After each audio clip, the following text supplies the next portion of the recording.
करेंगे ना हम गुरु ग्रंथ साहब का पाठ करेंगे। ईसाई कहते हैं हम चर्च में जाकर के प्रार्थना करेंगे नहीं, हमसे हो ही नहीं सकती। तो बाबा जी आपसे ये कहेंगे कि अभी आपने तकलीफ देखी कहां? ना आपने अकाल देखा, ना भूखमरी देखी, ना आपने सूखा देखी, ना आपने बीमारी देखी, ना आपने कत्लेआम देखा, ना हिंदू मुसलमान का लड़ना झगड़ना देखा, ना मारपीट आपने देखी। ये तो अभी आपने देखा नहीं, वो तो सब अभी आगे आने वाला। अगर बाबा जी की बात को हिंदुस्तान के विद्वानों ने नहीं सुनी, नहीं मानी, तो यही जो आप पहनते हो और आपकी देवियां मुसलमानों की ये औरतें पहनती हैं सोना और चांदी, ये सोना 10,000 रुपए तोला, वो भी शुद्ध नहीं मिलेगा, और चांदी 100 रुपए से ऊपर हो जाएगी तोला। तो आप एक तनाई में बैठ करके सोचना, जो असली चीज है, असली धात है, कोई कागज तो धात नहीं है, वो अगर इतना महंगा हो जाएगा तो देश का क्या होगा? आपको तो नहीं मालूम। इसलिए मैं प्रार्थना करता हूं, मेहनत करता हूं और आपसे अनुरोध करता हूं कि खेती करो, दुकान करो, दफ्तर के काम करो, ईमानदारी मेहनत के साथ। ईमानदारी मेहनत की जरूरत सब जगह, घर में भी है, पूजा में भी है, समाज में भी है, दफ्तर में भी है, खेती में भी है, कहीं भी जाओ ईमानदारी मेहनत की जरूरत सब जगह पड़ेगी। और ईमानदारी मेहनत नहीं तो 2 मिनट घर नहीं चलेगा, 2 मिनट भी पति और पत्नी नहीं रह सकते। तो जिसमें कोई तर्क नहीं, जिसमें कोई संदेह सुबह नहीं, उस बात को आपको जम के पकड़ना है। वो हमारी इंसानियत हो, हमारी मानवता है। ईमानदारी मेहनत, शरीर पोषण, शरीर हिफाजत के, जिस्मानी हिफाजत के लिए वो आप खेती, दुकान और दफ्तर का काम ईमानदारी मेहनत से, और बाल बच्चों की राजी खुशी की खिदमत और सेवा, आए गए की मेहमानदारी, सत्कार, ये आप जिस्म से, मनुष्य शरीर से करो, ये मानव धर्म, ये है आपका मानव। इससे आप सत्य बोलोगे, इससे दया रहेगी, इससे प्रेम रहेगी, इससे आदर रहेगा, इससे सत्कार रहेगा, और इसी चीजों से चरित्र रहता है, बुद्धि में विवेक रहता है। काम, क्रोध, रोम, मोह, अहंकार को आप अपने वशीभूत कंट्रोल में वो रख सकते हो, और ईमानदारी मेहनत चली गई, तुम खत्म, तुम्हारी समाज खत्म, तुम्हारा धर्म खत्म, तुम्हारी जाति खत्म, इंसानियत खत्म, मानवता खत्म, सारा राज खत्म, सब खत्म हो जाए। इसको आप ध्यान में रखें। तो हम 2 चीज देना चाहते हैं। जितने हमारे छात्र आए अपनी चीज लेकर जाएंगे, जितने भी हमारे भूमि जोतक, खेतिहर, काश्तकार आए अपनी चीज लेकर जाएंगे, और जितने भी हमारे व्यापारी व्यापार करते हैं, दुकानदार, उद्योगपति, अपनी चीज लेकर के जाए। छोटे और बड़े जितने भी दफ्तरों में कर्मचारी और अधिकारी काम करते हैं, अपनी अपनी चीज लेकर के जाए। हम किसी की चीज अपने पास रखना नहीं चाहते, लेकिन पहले हमको असली चीज दे लेने दीजिए, क्योंकि मुझे ये समय मिलेगा नहीं। जब मुझे समय नहीं, और मुझे अभी मिल गया, तो ये आप अपना सौभाग्य समझो। मैं ये जानता हूं कि आपको लेना नहीं आता, और दे दिया जाए तो रखना भी नहीं आता, ये मुझको मालूम है, ये हम सब जानते हैं। लेकिन मेरे पास समय नहीं है, और उसकी मेहरबानी, उसकी कृपा, उसका आदेश, उसका हुक्म हो रहा है कि तुम हीरा बांट दो, अनमोल संपत्ति बांट दो, आत्माओं का धन, रूहों का खजाना बांट दो।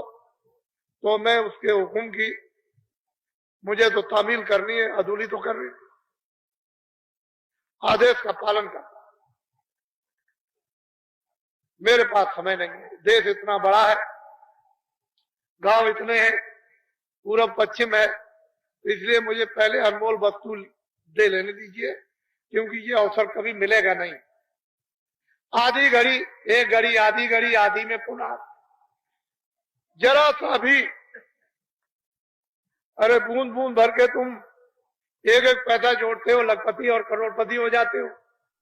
ये तो तुम्हारी आत्माओं का बिखरा हुआ धन, अगर कहीं उसको कण कण अगर जोड़ के जमा कर लो तो बूंद बूंद लोटा भर जाएगा, गड़ा भर जाएगा, तालाब भर जाएगा, समुद्र भर जाएगा।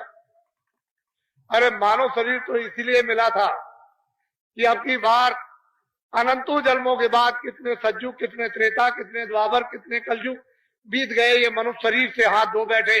अब की उसकी कृपा और मेहरबानी हो गई तो इस जीवात्मा को जहां से आई वहां पहुंचा दिया जाए। तो आपने तो इसके लिए कुछ सोचा नहीं और इसमें लगे पड़े हो जो तुम्हारी नहीं है। ये भी तुम्हारा नहीं और ये भी तुम्हारी नहीं, लेकिन इसके लिए कहा कि इसकी हिफाजत करना, इसकी मलम पट्टी करना, देख रेख करना, इसमें जो जीवात्मा बैठी है इसकी रक्षा करके उसको जगा लेना और जहां से आई पहुंचा देना। तो अब वो भी काम नहीं किया और इसका भी, इसको भी तोड़ फोड़ दिया। जब उसने इसको दिया था तो शुद्ध, साफ, पाक, निर्मल, न मन गंदा, न बुद्धि गंदी, न चित्त गंदा, न इंद्रियां गंदी, न दिल न गंदा, न दिमाग गंदा, न आत्मा गंदी, न रूह गंदी, पाक साफ। जब वो आप अधिकार दे दिया तो आपने गंदा कर दिया। अब जब मांगेगा तो पूछेगा हमने तो तुमको साफ दिया था, तो ये गंदा क्यों तुमने किया? यही तो तुम्हारे ऊपर जिम्मेदारी, क्योंकि उसने अपने हाथ में कुछ नहीं रखा। तो अमोलक वस्तु आपके पास समय कहाँ, आप सुबह से शाम तक ये बेचारे जो आए हुए हैं भूम जो तक अपने अपने दर्द को, अपने अपने कैंसर को, अपनी अपनी बीमारी को, अपनी अपनी तपेदिक को इस तख्त पर पटको ताकि हम ये समझ जाएं कि तुमको ये तपेदिक हो गई, तुमको ये कैंसर हो गया, तुमको ये थोड़ा हो गया, तुमने इतना मवाद है। इसको जब पटकोगे इस मंच के ऊपर में तो हमने दवा बना ली, फट दवा निकालेंगे और तुमको दे देंगे, लो ये खा। हमने ये सब दवा बना करके रख ली। अब अगर हम ऐसे जबरदस्ती खिला दें बिना बताए तो आप मुंह बंद करने लगोगे, आप में भाव नहीं रहेगा। क्योंकि तुम ये सोचोगे कि बाबा जी दवा खिला रहे तो कोई जहर तो नहीं दे रहे। लेकिन जब तुम में भाव बन जाएगा कि अरे भाई हमें तो कैंसर हो गया, फोड़ा हो गया और ये बीमारी हो गई, ये हो गया वो, और ये तुम अब ठीक हो जाओगे तो मुंह खोल दोगे, मुझे डालने में सहूलियत और तुमको अंदर ले जाने में सहूलियत, दोनों तरफ से आसानी हो जाएगी। तो तुम पटको, अपनी अपनी तकलीफों को, दर्दों को बाहर निकाल दो। रखने की अब जरूरत नहीं, क्यों कि तुम बाहर फेंकने वाले बन जाओ और दूसरा लेने वाला बन जाए। इतनी तो बात है। तो अनमोल चीज पहले आप ले लीजिए, ये अवसर नहीं मिलेगा।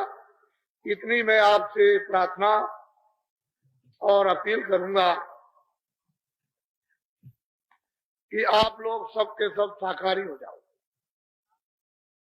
जितने अनाज दिन में 100 बार खाओ, जितनी सब्जियां दिन में 100 बार खाओ, सूखे और गीले फल दिन में 100 बार खाओ, और हजम कर सकते हो तो दिन में 100 गिलास दूध के पियो, और भी हजम कर सकते हो तो 1 किलो घी तुम खाओ। तुमको अगर मना करे तब तुम कहो कि बाबा जी ये आपने क्या किया, ये क्यों मना कर दिया। लेकिन शाकाहारी जीवन बनाओ। और एक प्रार्थना और मिन्नत ये है, इसको अपील समझो, प्रार्थना समझो, मिन्नत समझो, आरजू समझो। एक हमारी आपसे ये प्रार्थना है कि आप लोग शराब पीना छोड़ दो। जो कोई भी शराब पिएगा, हिंदू हो, मुसलमान हो, सिख हो, ईसाई हो, छोटा हो, बड़ा हो, अमीर हो, गरीब हो, कोई हो, जो कोई भी शराब पिएगा उसके घर बच्चे बर्बाद, उसका घर बर्बाद, उसकी स्त्री बर्बाद, उसका धन बर्बाद। जो कोई भी शराब पिएगा वो बच्चों को मारेगा, स्त्री को मारेगा, माँ बाप को मारेगा, भाइयों को मारेगा, अड़ोस पड़ोस को, और गाली गलौज दे। जो कोई भी शराब पिएगा झूठ बोलेगा, धोखा देगा, बेईमानी करेगा और वादा खिलाफी करेगा। जो कोई भी शराब पिएगा वो चोरी करेगा और डकैती करेगा और कत्ल करेगा और कत्ल करेगा। आपके पड़ोस में कोई भी शराब पीता हो, अगर उसके बच्चे और स्त्री दुखी ना होते हो तो मुझे, सुख में रहते हो तो मुझे बता दीजिए। आपसे मेरी प्रार्थना है, इसको छोड़ दो। ये आपके न हित में है, न शरीर के हित में, न परिवार के हित में, न बच्चों के हित में है, न आत्मा के हित में, न लोक के हित में, न आपकी कीर्ति के हित में, न परलोक के हित में, किसी तरह का आपके हित में है ही नहीं। इसको आप छोड़ दीजिए। ये मेरी अपील है। मैं कोई जो जुल्म जोड़ तो कर नहीं सकता, क्योंकि मुझे भी कहने का अधिकार है, ये बुरा ही अच्छा, आपको अधिकार है उसको मानना न मानना। तो मैं इतनी अपील तो कर ही सकता हूँ, प्रार्थना तो कर ही सकता हूँ। फिर दिन में आप खेती करो, दुकान करो, दफ्तर का काम करो, बच्चों की सेवा करो, और शाम को भगवान का जिस तरह से बता दिया जाए 5 मिनट, 10 मिनट, 15 मिनट बैठकर सुबह शाम को लेटकर खेत में, खलिहान में, जहां कहीं भी समय आपको मिल जाए वो भगवान का भजन। अगर तकलीफ न चली जाए तो मुझसे कहना, लेकिन कहोगे कि मैं ये काम नहीं करूंगा तो शास्त्रों का निचोड़, धर्म पुस्तकों का निचोड़, मजहब किताबों का निचोड़, कि जीवन के कष्ट, कलेश, दुख, शोक, संताप, लड़ाई झगड़ा बिना हरि भजन के नहीं जाती, हो जा नहीं सकती। और ये कहो कि खाली पेट भरने के लिए चिल्ला रहे हो, तो तुमसे अच्छे जानवर हैं, तुमसे अच्छे पंछी हैं, उनकी किस्मत में, उनकी प्रारब्ध में वो भोजन रखा हुआ है जो उड़ कर जाते हैं और पेड़ों पर बैठकर, मैदान में बैठ करके चर लेते हैं और पेट भर लेते हैं। और तुमको ये पंचभौतिक मनुष्य शरीर दिया और बुद्धि दी है, और तुमने अपनी प्रारब्ध को ठोकर मार दी, किस्मत को खो दिया। तुमने भगवान पर, खुदा पर यकीन, विश्वास किया ही नहीं कि मेरी प्रारब्ध में सब कुछ रखा है, मेरी स्वास्थ्य पर मुझको मिलेगा इस शरीर की रक्षा के लिए, तो उसको तो आपने प्रारब्ध को गड्ढे में डाल दिया। नया काम कोई करते नहीं हो, प्रारब्ध तो ठोकर लगा रहे हो, गड्ढे में डाल दिया। अब रोते और चिल्लाते हो, तो तुम ये समझो कि भगवान ने हमको जो प्रारब्ध दी है वो देगा, शरीर की रक्षा के लिए खाना भी देगा, पानी भी देगा, कपड़े भी देगा, सब कुछ देगा। अब आप कोई नया काम अच्छा करना, जो किया है तुमने बुरा उसको छोड़। थोड़ा समय बचा है, ये भी हाथ से जाने वाला, और ये लौट के फिर आपको मिलेगा नहीं। मनुष्य शरीर मिलेगा जो इस गांव से चले गए, वो कभी भी इस गांव में आए नहीं कि मैं आ गया। तुम रोज देखते हो कि बच्चा जब घर में पैदा होता है तो आज तक राजा के यहाँ, धनी मानी के यहाँ और किसी भी काश्तकार के यहाँ बच्चा हंसता हुआ तो कभी पैदा हुआ नहीं।